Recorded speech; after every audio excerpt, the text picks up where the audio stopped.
Okay primary memory అంటే okay secondary అంటే hard disk, CD, DVD, floppy, pen drive. Okay ఇలా అన్ని కూడా మనకి సెకండరీ డివైస్ కింద కన్సిడర్ చేసుకోవచ్చు.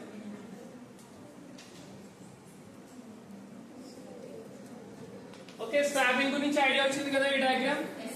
Okay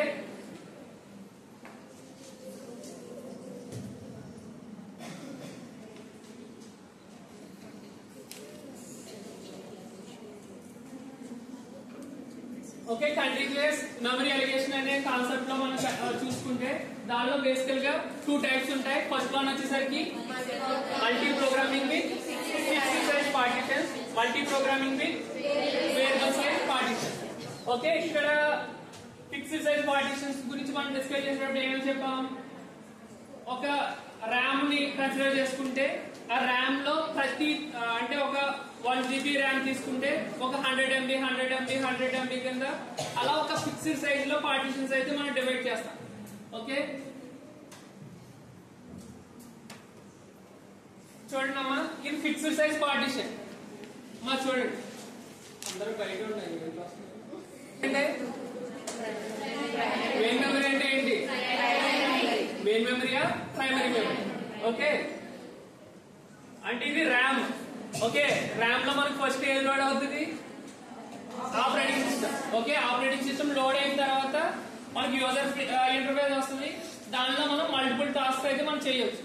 okay fixed size partitions లో 5 MB ఒక పార్టిషన్, ఇంకొక 5 MB అలా మనం ఏంటంటే ఒక మల్టిపుల్ పార్టిషన్స్ ఉన్నాయి. ఇవన్నీ కూడా ఏంటి ఫిక్స్డ్ సైజ్ లోనే ఉన్నాయా, ఫిక్స్డ్ సైజ్ లో ఉన్నాయా లేదా. ఓకే ప్రతిదీ కూడా ఈచ్ పార్టిషన్ ఎంత 5 MB. ఓకే ఇక్కడ మనకి ఏంటంటే ఒక ప్రాసెస్ 1, ప్రాసెస్ 2, ప్రాసెస్ 3 అని చెప్పేసి ఒక 3 ప్రాసెస్ తీసుకున్నాం. ఫస్ట్ ప్రాసెస్ వచ్చేసరికి ఫస్ట్ పార్టిషన్ ని ఆక్యుపై చేసింది. ఆ ప్రాసెస్ సైజ్ ఎంత 3 MB. ఓకే 5 MB లో 3 MB అయితే మెమరీ ఆక్యుపై చేసింది. మిగిలిన రిమైనింగ్ 2 MB కూడా వేస్ట్ లో ఉండిపోతుంది.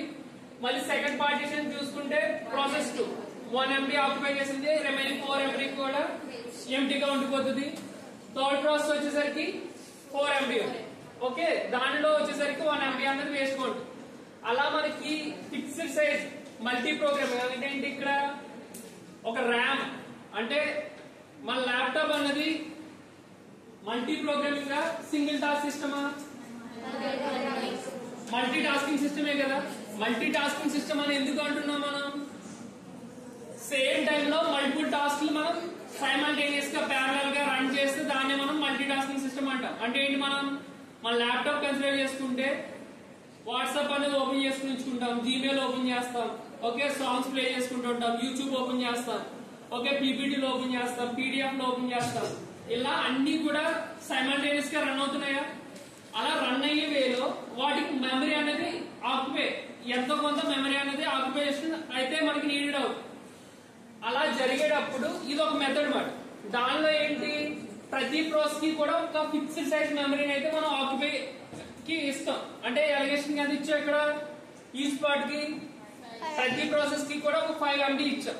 ఓకే దీన్ని వచ్చేసరికి ఏంటి ఫిక్స్డ్ సైజ్ పార్టిషన్ అని చెప్పుకుంటాం. ఓకే కంటిన్యూస్ మెమరీ ఎలిగేషన్స్ లో టైప్స్ లో ఎన్ని టైప్స్ ఉంటాయి, there are 2 approaches in continuous memory allocation. First వచ్చేసరికి ఏంటి మల్టీ ప్రోగ్రామింగ్. అంటే ఏంటి మల్టీ ప్రోగ్రామింగ్ అంటే ఏంటంటే మనం ఒక కంప్యూటర్ అనేది మల్టిపుల్ టాస్క్ చేస్తాం. మల్టిపుల్ టాస్క్ చేసేటప్పుడు ప్రతి పార్ట్ అంటే ప్రతి ప్రాసెస్ కి కూడా ఒక మెమరీ అన్నది అది అలగేట్ చేయాలి.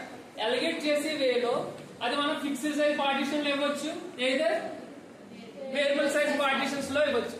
అసలు మనం డిస్కస్ చేస్తుంది ఏంటి fixed size partition. Okay fixed size partition అంటే ఏంటి, ఫస్ట్ పార్ట్ వచ్చేసరికి మెమరీ అంతా కూడా ఆపరేటింగ్ సిస్టమ్ లోడ్ అవుతుంది.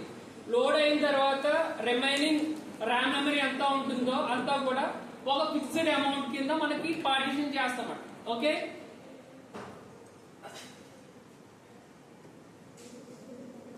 ఓకే ఇక్కడ చూడండి, ఇక్కడ ఇప్పుడు వరకు మనం కాన్సెప్ట్ డిస్కస్ చేస్తాం. దాని డెఫినేషన్ మన ఎగ్జామ్ ఎలా రాయాలి, the system gets divided into multiple fixed size partitions. Okay what is fixed size అని చెప్పేసి మనకు ఒక ఐడియా ఉండాలి. ఫిక్స్డ్ సైజ్ అంటే ఏంటి, అన్ని కూడా 5 MB అవ్వచ్చు, 10 MB అవ్వచ్చు, ఒక 100 MB అవ్వచ్చు.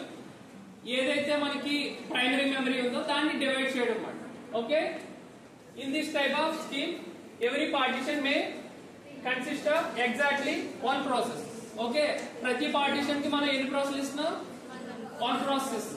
ఓకే, సపోజ్ అది 1 MB ప్రాసెస్ అనుకోండి, రిమైనింగ్ 4 MB అంతా కూడా మనకి ఎంటీగా ఉంటుంది. ఓకే,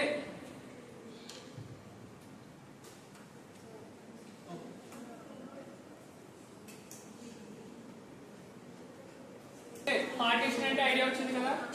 ఒక ర్యామ్ మెమరీ కన్సిడర్ చేసుకుంటే ఆ ర్యామ్ లో ఏదైతే మెమరీ ఉందో అది ఫస్ట్ ఆపరేటింగ్ సిస్టమ్ ఆక్యుపై చేస్తుంది. రిమైనింగ్ ప్రాసెస్ అన్ని కూడా ఫిక్స్డ్ సైజ్ లో పార్టిషన్స్ అయితే డివైడ్ చేస్తాం.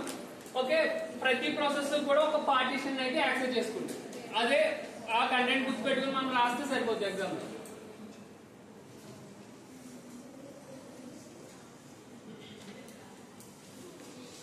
వేరియబుల్ సైజ్ అంటే ఏంటంటే ఇప్పుడు మనకి ప్రెసెంట్ జనరేషన్ లో మనం ఇప్పుడు యూజ్ చేస్తున్నాం. అంటే ఏంటి, సపోజ్ నేను పీపీటీ ఓపెన్ చేశాను.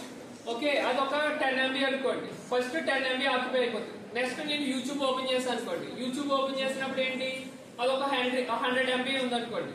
నెక్స్ట్ దాన్ని ఫాలో అవుతూ ఒక 100 MB ఆక్యుపై అయిపోతుంది. నెక్స్ట్ ఇంకొక గేమ్ ఏదో ఓపెన్ చేశాను అనుకోండి, అది 1 GB ఉందనుకోండి. నెక్స్ట్ దాన్ని ఫాలో అవుతూ ఒక 1 GB అంటే 1000 MB వచ్చేసరికి ఆక్యుపై అయిపోతుంది. అలా మనం ఎన్ని ప్రాసెస్లు ఓపెన్ చేస్తున్నామో అన్ని కూడా ర్యాండమ్ గా ఒకదాని తర్వాత ఒకటి ఆక్యుపై చేసుకుంటూ వచ్చేస్తాం. దాన్నే మనం వచ్చేసరికి వేరియబుల్ సైజ్ అంటాం. ఈ డయాగ్రామ్ చూడండి ఒకసారి. ఓకే, ఇదంతా ఏంటి, primary memory. Okay, primary memory under name ఏంటి మనకి, మెయిన్ మెమరీ. ఓకే, ఫస్ట్ మనకి సిస్టమ్ ఆన్ చేసిన వెంటనే ప్రైమరీ మెమరీలోకి ఏ స్టోర్ అవుతుంది, ఆపరేటింగ్ సిస్టమ్ స్టోర్ అవుతుంది. దాన్ని ఫాలో అవుతూ మనం ఓపెన్ చేసిన ప్రాసెస్ అన్ని కూడా దానిలోకి వస్తూ ఉంటాయి. ఓకే, ఇక్కడ చూస్తే ప్రాసెస్ 1 ఎంత ఉందమ్మా, 3 MB. Okay, operating system follow అవుతూ ఫస్ట్ 3 MB అనేది ఆక్యుపై అయిపోయింది. సెకండ్ ప్రాసెస్ వచ్చేసరికి 5 MB. ఓకే, 5 MB అనేది ఆక్యుపై అయిపోయింది. ఓకే, దాన్ని ఫాలో అవుతూ ప్రాసెస్ 3 వచ్చేసరికి 8 MB. ఓకే, ఫస్ట్ వచ్చేసరికి పార్టిషన్ 1, పార్టిషన్ 2, పార్టిషన్ 3. అంటే ఏంటి, దీంట్లో ఫిక్స్డ్ సైజ్ గా ఉంటుంది. మనకి ఎంత రిక్వైర్ అవుతుందో దాన్ని ఆక్యుపై చేస్తూ వెళ్ళిపోతుంది అన్నమాట మెమరీ ఆక్యుపేషన్ అనేది.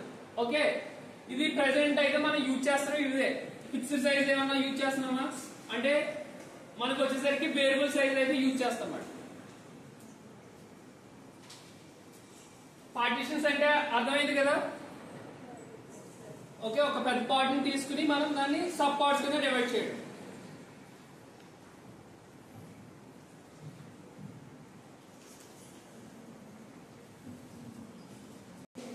చెప్పుకుంటాం అంటే ఏంటి, సెకండరీ మెమరీలో మనకి లార్జ్ అమౌంట్ ఆఫ్ డేటా అయితే ఉంటుంది.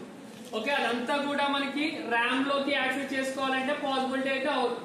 ఓకే, అవి మనకి ర్యామ్ యాక్సెస్ చేసుకోవాలంటే స్వాపింగ్ అనే ఒక కాన్సెప్ట్ ని యూజ్ చేస్తాం కదా.